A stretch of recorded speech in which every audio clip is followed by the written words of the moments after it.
மற்றுமொரு முக்கிய செய்தி, ஆதரவு எம்எல்ஏக்களுடன் எடப்பாடி பழனிசாமி ஆலோசனையில் ஈடுபட்டு வருகிறார். தனது ஆதரவு எம்எல்ஏக்களுடன் அதிமுக பொதுச் செயலாளர் எடப்பாடி பழனிசாமி ஆலோசனையில் ஈடுபட்டு வருகிறார். தாவேக்கு அரசுக்கு ஆதரவாக வாக்களித்த 25 அதிமுக எம்எல்ஏக்கள் மீது சட்ட நடவடிக்கை எடுக்கலாமா என்பது குறித்து இந்த ஆலோசனை நடைபெற்று வருவதாக தகவல் கிடைத்திருக்கிறது. சி.வி. சண்முகம், எஸ்.பி. வேலுமணி உட்பட 25 பேர் மீது நடவடிக்கை எடுப்பது பற்றி கருத்து கேட்டு வருகிறார் எடப்பாடி பழனிசாமி. கூடுதல் விவரங்களை செய்தியாளர் ராஜேஷ் வழங்க கேட்கலாம். ராஜேஷ், இந்த ஆலோசனை கூட்டத்தில் யாரெல்லாம் பங்கேற்றிருக்கிறார்கள், என்ன முடிவு எடுக்கப்பட வாய்ப்பு இருக்கிறது?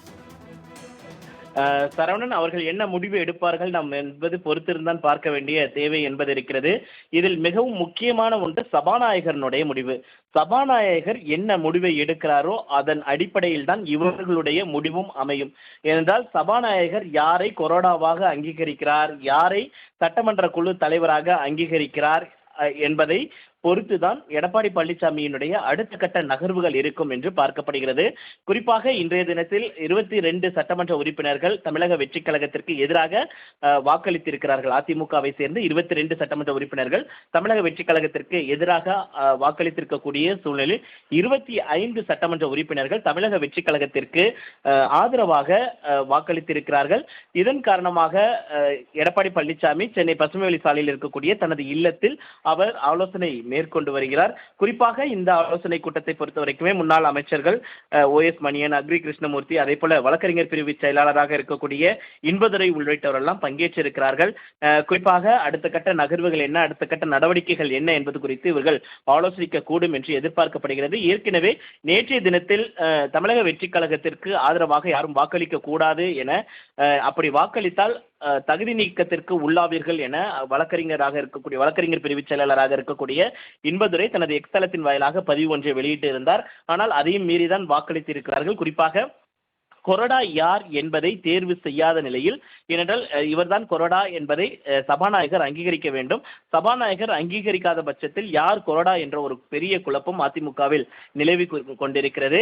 அப்படி இருக்கும் பொழுது இப்ப உதாரணத்துக்கு எஸ்.பி. வேலுமணி அவர்கள் தலைமையில் இயங்கக்கூடிய அவர்கள் கொறடாவாக அறிவித்த விஜயபாஸ்கர் அவர்கள் கொறடாவாக சபாநாயகர் அங்கீகரித்தால் எடப்பாடி பழனிசாமி உட்பட 22 சட்டமன்ற உறுப்பினர்கள் மீது அவர் நடவடிக்கை எடுப்பதற்கான அந்த வாய்ப்புகள் அதிகம் இருக்கிறது.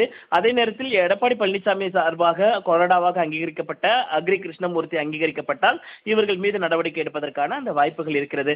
அப்படி ஒட்டுமொத்தமாக பார்க்கக்கூடிய வகையில் சட்டப்பேரவை சட்டசபை என்று வந்துவிட்டாலே அது சபாநாயகருக்கு வானளவிய அதிகாரம் இருக்கக்கூடிய சூழலில் அவருடைய முடிவு இறுதியான முடிவு. அவர் என்ன முடிவை எடுக்கப் போகிறார் என்பதை பொறுத்து இவர்களுடைய அடுத்த கட்ட நகர்வுகள் இருக்கும். அதற்கு முன்பாக ஒருவேளை அவர்களுக்கு ஆதரவான மனநிலையை சபாநாயகர் எடுத்துவிட்டால் அதன் மீது நாம் என்ன மாதிரியான நடவடிக்கைகளை, சட்ட நடவடிக்கைகளை மேற்கொள்ள வேண்டும் என்பது குறித்து அடுத்த கட்ட நகர்வுகள் குறித்தும், அதே போல சசிகலா, டிடிவி தினகரன் உள்ளிட்டோரை அதிமுகவில் இணைத்து செயல்பட வேண்டும் என்று எஸ்.பி. வேலுமணி உள்ளிட்டோர் இன்றைக்கு செய்தியாளர் சந்திப்பில் குறிப்பிட்டிருக்கிறார்கள். அது தொடர்பாகவும் அவர்கள் ஆலோசனை நடத்துவதாக தகவல் வெளியாகி இருக்கிறது. சரவணன்.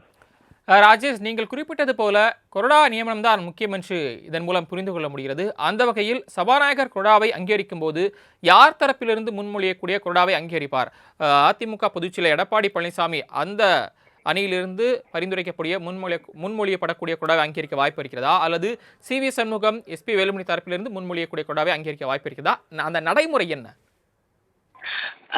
சரவணன், பொதுவாக தமிழக அரசியலில் நாம் எடுத்துக்கொண்டால் வரலாறு என்பதை நாம் பார்க்க வேண்டியது இருக்கிறது. குறிப்பாக யார் ஆளுங்கட்சிக்கு ஆதரவாக இருக்கிறார்களோ அவர்களுக்கான அந்த ஃபேவரிசம் என்பது நிச்சயமாக இருக்கும். அது சட்டத்திற்கு உட்பட்டு இருக்கிறதா, சட்டத்திற்கு புறம்பாக வெளியே இருக்கிறதா என்பதையெல்லாம் நாம் பார்க்க வேண்டிய தேவை என்பது இருக்கிறது. குறிப்பாக கடந்த சில அதிமுக ஆட்சியை எடுத்துக்கொண்டாலே கூட டிடிவி தினகரனுக்கு ஆதரவாக இருந்த 18 சட்டமன்ற உறுப்பினர்கள் தகுதி நீக்கம் செய்யப்பட்டார்கள். அதே எடப்பாடி பழனிசாமி தலைமையிலான ஆட்சிக்கு எதிர்த்து வாக்களித்த பன்னீர்செல்வம் அந்த 5 ஆண்டுகள் நீடித்தார். அந்த ஆட்சியிலேயே தொடர்ந்தார். இது சட்ட மரபை மீறக்கூடிய ஒரு செயலாக பார்க்கப்படக்கூடிய சூழ்நிலையில் ஆளுங்கட்சிக்கு யார் ஆதரவாக இருக்கிறார்களோ அவர்களுக்கான அந்த ஃபேவரிசம் என்பது நிச்சயமாக இருக்கும். அந்த வகையில் சி.வி. சண்முகம் தலைமையில், அதாவது எஸ்.பி. வேலுமணி தலைமையிலான அந்த குழுவினை சபாநாயகர் அங்கீகரிப்பதற்கான வாய்ப்புகள் அதிகம் இருப்பதாக பார்க்கப்படுகிறது. ஏனென்றால் முன்னாள் முதலமைச்சர் என்ற அடிப்படையில் எடப்பாடி பழனிசாமி பேசுவதற்கு ஒரு வாய்ப்பு அளிக்கப்பட்டாலும், அதே நேரத்தில் நேற்றும் இன்றைக்கும் எஸ்பி வேலுமணி பேசுவதற்கும் சபாநாயகர் அனுமதித்திருக்கிறார் என்றால் நாம் இதை இரண்டையும் பொருத்தி பார்க்க வேண்டிய தேவை என்பது இருக்கிறது.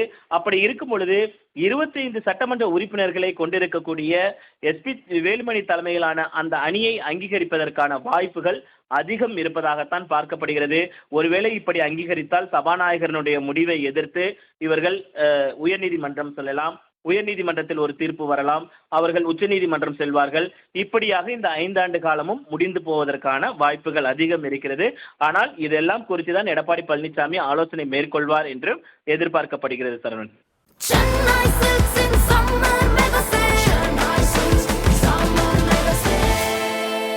The Chennai Silks in Mega Summer Sale.